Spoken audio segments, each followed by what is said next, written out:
₹1 पीक विमा भरलेल्या राज्यातील शेतकऱ्यांसाठी अतिशय आनंदाची बातमी आली आहे।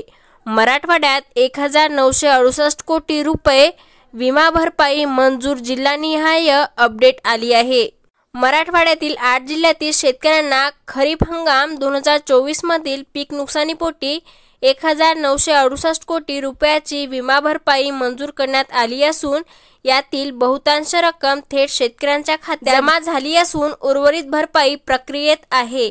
मित्रांनो, या भरपाईसाठी पात्र झालेल्या जिल्ह्यांची नावे देण्यात आली आहे, ज्यामध्ये मराठवाड्यातील छत्रपती संभाजीनगर, जालना, बीड, धाराशिव, लातूर, परभणी, नांदेड, हिंगोली या जिल्ह्यांमधील शेतकऱ्यांना भरपाई मंजूर झाली आहे।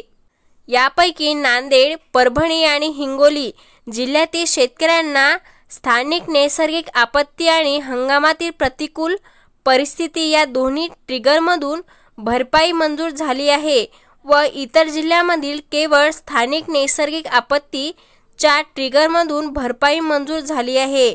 लवकरच हे पैसे शेतकऱ्यांच्या खात्यात जमा करण्यात येणार आहे। धन्यवाद।